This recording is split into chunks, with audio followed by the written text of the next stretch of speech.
statement of sorts that said, "We just want people to feel better about their lives." Did one of you come up with that? I don't know, probably. Is that something? Misquoted again. Is that something that you try to embody as a band, kind of put out there with your music? Yeah, I mean, I think like, you know, we haven't tried to like go out and be like a really niche band and an exclusive band in terms of our fans. You know, we wanted to make music that that everybody can enjoy. Right. You know, so that's definitely part of it. You know, if someone walks away from the show and is in a better mood than when they walked in, then mission accomplished. Good. Very good. And obviously you guys were on SNL on Saturday. Have you, I'm sure you've watched the show before. I mean, who hasn't watched the show before? Yeah. So what was it like being on that classic stage that they've had the same for so long and playing on it? Yeah. It was cool. Yeah, it was amazing. Yeah, it was a lot smaller than we thought it was going to be. That's like the one weird part about it. Where, you know, you think about all the bands that played on there, it's like, really? Like, it's like, it's a box. but it looks so big when they shoot it. Yeah. But yeah, it was a good time. Very cool. And have you guys, I mean, I feel like it would be the most surreal experience to be up there and be like, this is the kind of stuff that I used to watch on TV and think, that would be so cool to do that. And then here you are doing it yourself.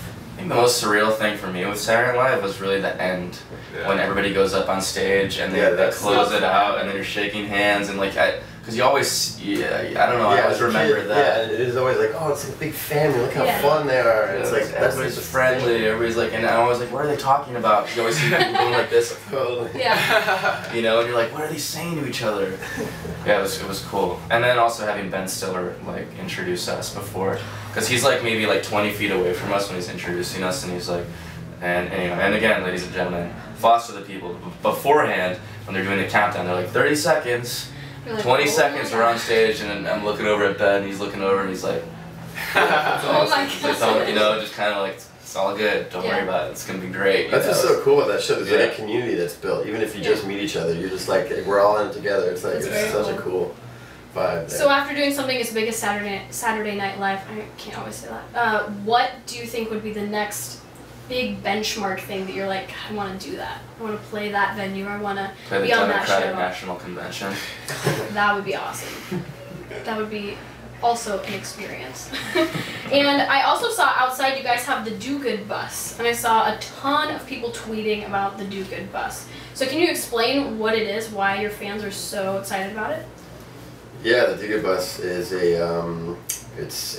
basically a bus that follows us on tour. And does local charity work like in each city. My sister's actually the one who kind of started it with some friends, and yeah, it's you know, every city's different, and it's always kind of kept a secret. But you get volunteers that jump on and go do good for the day. Awesome. Did you do something here today? Yeah, they did some gardening actually. Very cool. Today, yeah. Do you think that's important for people to give back to the community? I know that's a really deep, like, personal question, but do you think that's important for people to do? Yeah, definitely. I mean, and I think that's the cool thing about the bus is that actually it builds little communities as well. Like you get all these people on the bus that don't necessarily know each other, right?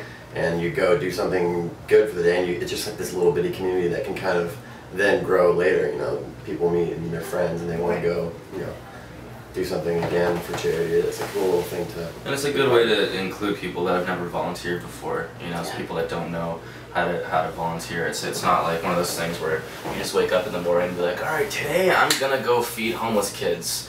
You know, but when you have like an organization like that's coming and giving you an opportunity, saying like, hey, this is gonna be fun, come with us, we'll show you how to do this. There's been a lot of first-time volunteers that have gotten on the Do Good bus and have done something and have kind of cut their teeth on volunteering for the first time, which is cool. Very cool. So for the listeners that have only heard Pumped Up Kicks, where should they go to hear your music, learn about you, find out where else you're going to be playing? Steal it. Go to YouTube. Download it illegally. Probably the easiest, best way to hear it. Okay. I don't know, iTunes. I know, that's like the mecca for music these days, I guess. So what's next? Just touring for the rest of your life? Yeah.